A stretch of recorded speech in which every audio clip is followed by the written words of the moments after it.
Hey, CyberWire listeners, don't miss our exclusive interview with CISA Director Jen Easterly, airing this Friday in the daily podcast feed. Listen in on this great conversation where Jen and I discuss the current cyber threat landscape. Be sure to keep up with our CISA cybersecurity alerts, which the CyberWire provides as a public service to the community entirely ad-free. Subscribe in your favorite podcast app or visit thecyberwire.com. This episode of the CyberWire is made possible in part by Devo. With the cyber threat landscape constantly expanding, security teams face ever-evolving challenges when it comes to protecting their organizations.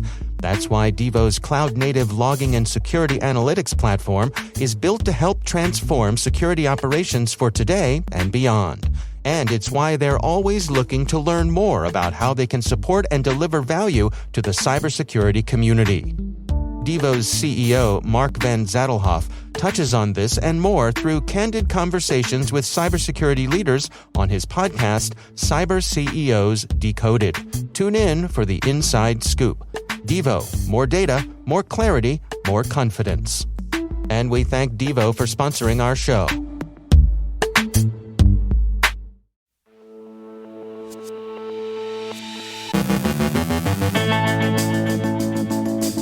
An overview of the cyber phase of Russia's hybrid war. Smartphones as sources of targeting information. Lilith enters the ransomware game.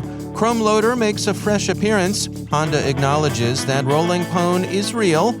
Part 2 of Carol Terrio's conversation with Jen Cultrider from Mozilla's Privacy Not Included initiative. Our guest is Josh Yavor of Tessian to discuss accidental data loss over email and a guilty verdict in the Vault 7 case.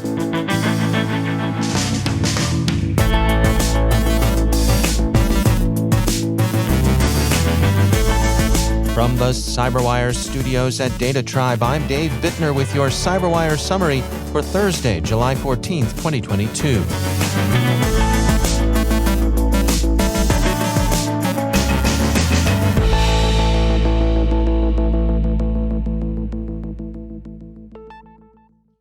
The State Service for Special Communications and Information Protection of Ukraine has issued a report on the current state of the cyber phases of Russia's war as they unfolded during the second quarter of the year. It sees Russia as concentrating on, first, espionage, second, network disruption, third, data wiping, and fourth, disinformation. Of these four, the network disruption and disinformation have come to represent a relatively greater fraction of Russian cyber operations. The report says, comparing to the first quarter of 2022, the number of critical IS events originating from Russian IP addresses decreased by 8.5 times. This is primarily due to the fact that providers of electronic communications networks and/or services that provide access to the Internet blocked IP addresses used by the Russian Federation. The SSSCIP, like many observers, considers the nominal hacktivists who've been recently active as simple front groups for the Russian intelligence services. Traditionally, targeting cells distinguish between targets, which is something sufficiently identified and located to be hit with an attack, and target indicators, which is information that provides a lead that may, with further investigation, be developed into a target. Sometimes the process is quick, as it might be with data from weapons-located radar, and other times protracted, as it might be with spot reports from the field. So, if Private so-and-so says he thinks he heard something on the other side of the ridge, that's a target indicator. Someone needs to go over and look. If the radar says that enemy shell came from grid such and such, that's a target. But now, the commodification and ubiquity of smartphones on the battlefield and elsewhere have not only given armies a new operational security challenge, but they've also provided targeting cells with a wealth of battlefield information that can provide targets with a hitherto unprecedented immediacy. An analysis by Mike Fong, CEO of Prevoro, published in HelpNet Security, explains the risks and opportunities the smartphone presents on the battlefield. Mr. Fong says, of all the signals given off by smartphones in the normal course of operation, location data is perhaps the most valuable during battle. Unlike captured conversations or call metadata, location data is actionable immediately. Location data can reveal troop movements, supply routes, and even daily routines. A cluster of troops in a given location may signal an important location. Aggregated location data can also reveal associations between different groups. The obvious risk to soldiers is that their location data can be used by the enemy to direct targeted attacks against them. Notably, it has been reported that a Russian general and his staff were killed in an airstrike in the early weeks of the invasion after his phone call was intercepted and geolocated by the Ukrainians. So, monitoring phones can yield not only intelligence but targets. Fong's conclusion is that how an army handles smartphones and the data they throw off can be a difference maker on the battlefield. He says, smartphones are so ubiquitous that their presence on the battlefield is inevitable, even when they've been prohibited or otherwise discouraged from use due to lethal consequences. But each location ping gives the enemy another signal that may ultimately culminate in a targeted missile strike or an improved defensive posture. The side that can best fight this information battle very likely has the upper hand in winning the war. Researchers at Cyble describe a new ransomware operation, Lilith, and BleepingComputer reports that the group not only operates a new strain of malware, but that it's already posted the first victim to its double-extortion dump site. Cyble notes, throughout 2021 and 2022, we have observed record levels of ransomware activity. While notable examples of this are rebrands of existing groups, newer groups like Lilith, RedAlert, and Omega are also proving to be potent threats.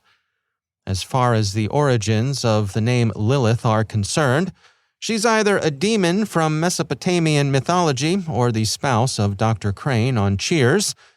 Which source you like depends upon where you take your cultural references. Palo Alto Network's Unit 42 describes new variants of the ChromeLoader malware now making their appearance in the wild. The researchers write, this malware is used for hijacking victims' browser searches and presenting advertisements, two actions that do not cause serious damage or leak highly sensitive data. However, based on the wide distribution the attackers gained in such a short time, they were able to inflict heavier damage than the damage inflicted by the two primary functions of the Chrome extension. The extension serves as adware and as an information stealer, pulling in the victim's browser searches. The gang using ChromeLoader seems to have clear ideas about what it's up to, Unit 42 writes. Additionally, the authors were quite organized, labeling their different malware versions and using similar techniques throughout their attack routines. But ease of criminal use has its downsides too, at least from the criminal's point of view. Unit 42 writes, this probably made their lives easier while developing their attack framework and maintaining their attack chains, but unintentionally, this also made the investigation process significantly easier. In fact, it improved the researchability so much that we were able to detect two new versions of this malware, the first one and the latest, which have never been linked to this malware family before. Security Week reports that Honda has acknowledged that the rolling pwn proof of concept does indeed work against the carmaker's remote keyless system. It is in fact possible for someone to unlock the car and even start it. But Honda says they couldn't just drive the car away, since that requires the key fob to be present. The record quotes Honda's statement, however, while it is technically possible, we want to reassure our customers that this particular kind of attack, which requires continuous close proximity signal capture of multiple sequential RF transmissions, cannot be used to drive the vehicle away. The 2022 and 2023 models are said to be protected against rolling pwn, and Honda is making other security upgrades to mitigate the vulnerability. And finally, the second trial of Joshua Schulte has ended in a guilty verdict. Mr. Schulte, a former CIA employee, was arrested after WikiLeaks' 2017 disclosure of the Vault 7 classified documents that outlined Langley's methods of penetrating networks operated by its intelligence targets. The New York Times reports that his first trial had resulted in convictions for contempt of court and lying to federal investigators. but the jury had been unable to reach a verdict on the more serious charges of which he's now been convicted. The U.S. Attorney for the Southern District of New York, who prosecuted Mr. Schulte, offered a brief statement on the outcome of the trial and some thoughts on Mr. Schulte's motivation, which in the U.S. Attorney's view comes down to resentment, which would be the E in the familiar counterintelligence acronym MICE, summarizing the motives that bring people to espionage as money, ideology, compromise, and ego. The statement is short enough to quote in full. Joshua Adam Schulte was a CIA programmer with access to some of the country's most valuable intelligence-gathering cyber tools used to battle terrorist organizations and other malign influences around the globe. When Schulte began to harbor resentment toward the CIA, he covertly collected those tools and provided them to WikiLeaks, making some of our most critical intelligence tools known to the public and therefore our adversaries. Moreover, Schulte was aware that the collateral damage of his retribution could pose an extraordinary threat to this nation if made public, rendering them essentially useless, having a devastating effect on our intelligence community by providing critical intelligence to those who wish to do us harm. Today, Schulte has been convicted for one of the most brazen and damaging acts of espionage in American history.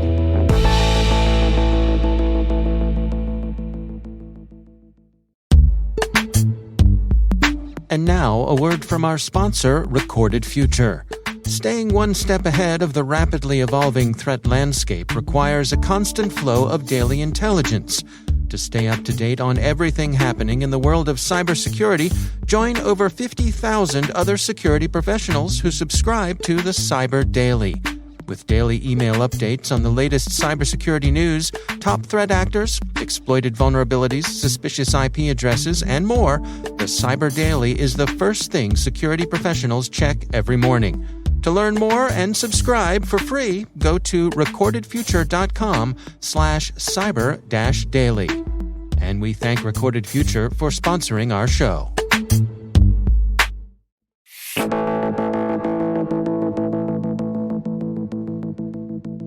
Security firm Tessian recently released survey data tracking accidental data loss over email.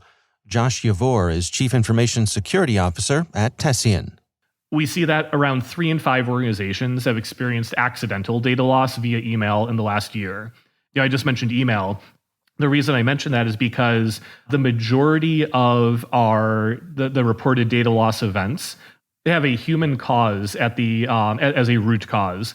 And in addition to humans being involved, a significant number of those events are not actually malicious or intentional. They're accidental. And so I think that's a key takeaway is that, today in 2022, this is still a very large problem and a largely unsolved problem in terms of sufficiently addressing the reality of human behavior and being able to reduce the frequency of accidental data loss. Yeah, one of the things that caught my eye in the report was that employee negligence was a leading cause of data loss incidents, and folks just generally not following policies that are in place. Yeah, or not knowing about them. And so I think that's another layer to consider as we think about negligence, right? Negligence isn't always intentional, right? Somebody who is negligent because they didn't know there was a policy or didn't understand the policy because it was poorly communicated or did not fit clearly the use case that they as the employee were trying to achieve in terms of data sharing with a customer or a partner or something like that. I think that's a really great call out because as we think about what negligence actually means, we have to account for the fact that most often, I believe, and I think we're getting more and more data that backs this up, negligence is not necessarily a reflection of employees making intentionally incorrect decisions. More often than not, they're trying to do the right thing, but they're either unaware of the requirements or the requirements don't actually clearly fit their purpose. And that's the responsibility of security teams to address. Yeah, another thing that caught my eye was that it's not necessarily equal among the various teams within an organization, that some parts of an organization, I suppose largely because of the type of work that they're expected to do, they may be more at risk. That's right. And so I like to think about them as external facing teams in particular. So if you look at like marketing, public relations, and so on, they tend to have higher rates of occurrences for accidental data loss in particular. But if you expand on that thinking and think about like who else is included, that also includes your recruiting team. It includes if you're in the in a product business and you have like customer success or customer support roles, those roles as well. And if you think about it, these are roles that fundamentally require sharing of files, clicking of links, opening of files bidirectionally. And these are generally just overall some of the riskiest roles to need to support. And we see that manifest here in data loss as well, because I think like if I step back and look at how we support these roles, our traditional tooling and approaches don't sufficiently empower people in those roles to avoid making these mistakes. Well, if we come at it from a different direction and ask the question, for the organizations that are doing it right, who are finding the most success here, are there any common threads in the things they're doing? Yes, and this admittedly goes a little bit beyond the foundational data that we have in this report, and it's an extrapolation that I would bring to the table. The theme that I would highlight is that organizations who are conscious of what we just talked about, right? The reality that employee negligence is usually not intentional, and it's reflective of a need to better empower and educate users in a way that makes sense to them. Organizations that have that realization and make that investment tend to do better. The other thing that we see is that organizations that specifically select tooling and processes that engage the employees rather than subject them to like blocking events and things that really disrupt the business, and really just approaches that engage employees and let them make empowered and informed choices securely, they tend to do better as well. So basically meeting them in that moment where they're sending an email, sharing a file or so on, and providing them with that coaching and clear education, that leads to much better outcomes generally. So there really is, in addition to all the technology that we throw at this problem, seems to me there's a corporate culture element here as well. Absolutely. If you're in a corporate culture that's punitive, right, and you make a mistake and you're subjected to a nasty email to you and your manager, or you're forced to take, an hour or more of remedial security awareness training, what that means is that you're less likely to actually report things that need to be reported or ask for help when you need it because you're afraid to get in trouble. And in the worst case scenarios, people who are in unhealthy corporate cultures around security and data loss will often then seek to, or at least be tempted to seek alternate data sharing flows where it's outside of the view of the security team, so that they run lower risk of making a mistake that will end up in costing them time and energy. But at the same time, that's introducing shadow IT and decreasing the overall security of the organization. And so there's definitely a balancing act between positive engagement and good security culture, and again having punitive and consequential culture components in place. What do you hope people take away from the report? What were some of the lessons here that you hope people learn? Yeah, I think a key lesson here is that it's not enough to focus on intentional insider threat as your core area of focus for human-led data loss risk, and that we need to recognize that accidental and unintentional data loss events are really predominant in what we're seeing reported across the majority of organizations. And that the key takeaway should be that if our assumption is that people are generally trying to do the right thing and they just need help, our focus in terms of supporting them from tooling to internal security team practices and so on needs to be focused on that emphasis. How do we empower people to make the best choices in the moment and have our entire tooling and process stack reflect that?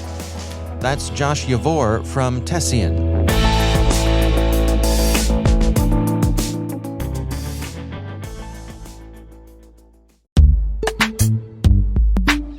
And now, a word from our sponsors, KnowBe4. So, what's a con game? It's a fraud that works by getting the victim to misplace their confidence in the con artist. In the world of security, we call confidence tricks social engineering. And as our sponsors at Know Before can tell you, human error is how most organizations get compromised. Where there's human contact, there can be con games. It's important to build the kind of security culture in which your employees are enabled to make smart security decisions.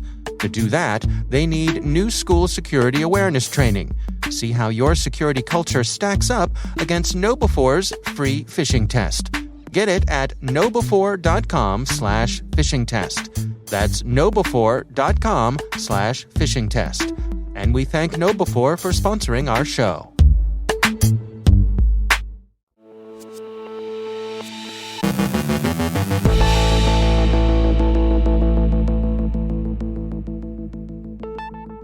On yesterday's CyberWire Daily Briefing, we shared the first half of Carol Terrio's conversation with Jen Cultrider from Mozilla's Privacy Not Included initiative. They wrap up their discussion today. Here's Carol. So today we have part 2 of my interview with Jen Cultrider. She is the lead at Privacy Not Included. That's a Mozilla Foundation project. And it helps people assess the privacy levels of different devices, apps, and everything technology, basically. So welcome back to the show, Jen. Now, maybe you can tell us about your latest research. What were you looking into and what did you find? We just got done reviewing mental health apps, and they were a particularly creepy space for us. They were like, probably the creepiest things I've ever reviewed are these mental health apps. In one part, because they collect such a huge amount of personal information on you. You know, what's your mood? You know, how often are you seeing a therapist? You know, I have what your OCD triggers are, your eating disorder triggers, or what symptoms you're having, what meds you're taking, and all this really personal data that they collect. Also, you know, with the mental health crisis that's exploded over the past year, there's hundreds of millions of dollars kind of flowing into this space. And so the companies are growing really quickly. And they're caring about making money right now more than they are about protecting privacy, even though they say they care about privacy. And, you know, so in our experience, just reviewing these mental health apps over these past couple of months, we had some things where, you know, we read the privacy policies, and of the 31 companies that we emailed asking our questions at the email address listed in their privacy policy, after a month and a half, only 3 companies had actually responded to us. Wow, are you kidding me? Yeah, they just didn't respond to our questions. And then one of the companies we then followed up with, they weren't really happy because they, you know, we called them out for some questionable privacy practices, and they weren't really happy. And they're like, well, why didn't you reach out to us before, you know, you launched? And we're like, we did 3 times at the email address in your privacy policy. And their response was, oh, well, the person that monitors that left in March and we haven't replaced them. And I'm like, well, that's not showing that you care about privacy. Another company was unhappy with us, and they wrote a post defending themselves. And in the post, they said, oh, Mozilla got everything wrong because they tried to infer our business practices from our privacy policy. Huh. And I had to laugh because I'm like, well, how else is a person supposed to infer your business practices around privacy other than your stated business practice around privacy? Yeah. You know, it feels like to me that it's almost a game for these companies to write these privacy policies that too often are vaguely worded, have wiggle room. There's like 5 privacy policies. There's a privacy policy and a privacy notice and an addendum for the EU and an addendum for California. And they don't make it easy for consumers to actually stop and understand. And one of the things that really got me when I was reading all this was going back to that, we'll never share or sell you data without consent. Well, what does consent look like, right? Like downloading and registering to use the app.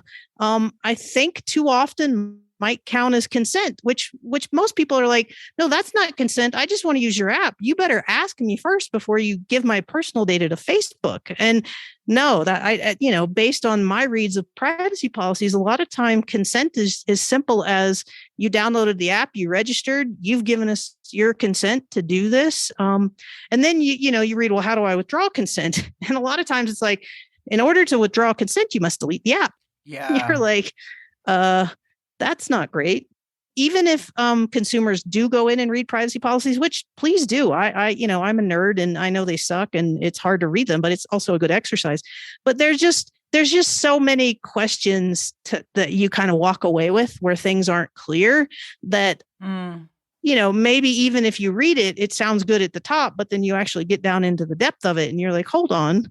It said you wouldn't. I saw privacy policy said that we'll never share your data for advertising purposes. And then down below, it said, here's the advertisers we share your data with. And I'm like, wait a minute, So it's tricky. It's really tricky.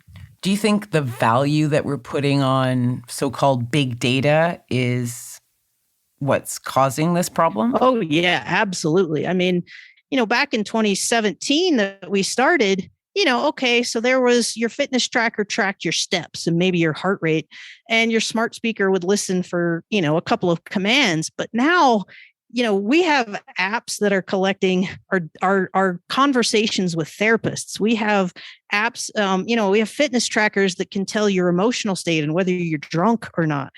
So the amount of data that can be collected now, this is the data economy. If we're going to make money, this is how it's done.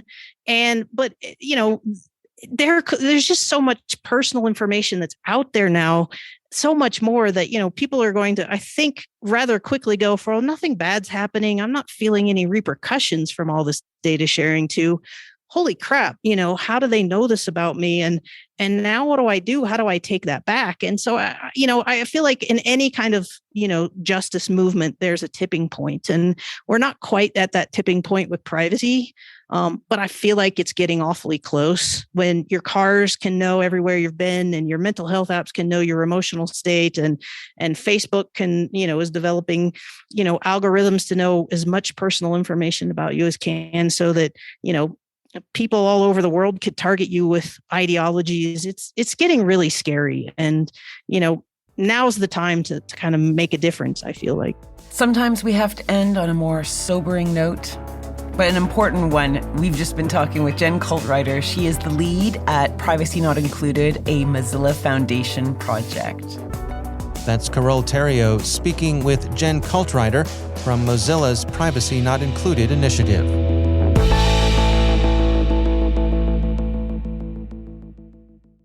Thanks to all of our sponsors for making the CyberWire possible, especially our supporting sponsor, Tyke, the leading API and service management platform for managing API security. Sign up for a free trial at tyke.io/security. That's tyk.io/security.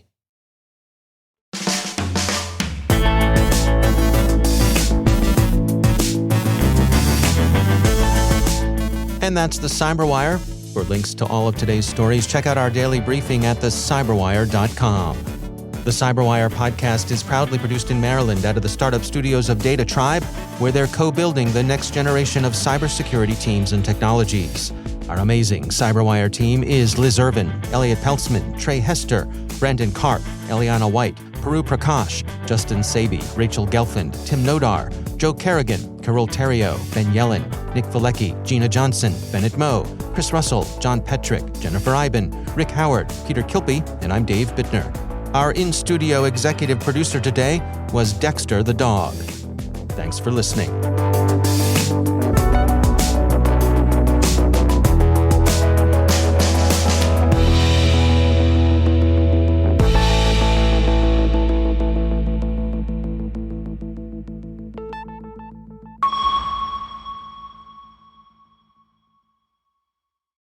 Hello, CyberWire listeners. Want to hear your ad on our daily podcast? Broaden the reach of your sales and marketing efforts and build partnerships with valuable leads by becoming a CyberWire sponsor. As the largest B2B podcast network with readers and listeners from all over the world, we are the top source for some of the most influential security leaders in the industry. Reach your target audience and beyond by taking advantage of the sponsorship opportunities here at the CyberWire. We can tailor the perfect campaign for your business at any scale. Contact us to find out how. Visit thecyberwire.com/sponsor for more information. That's thecyberwire.com/sponsor. Spots are limited, so act fast.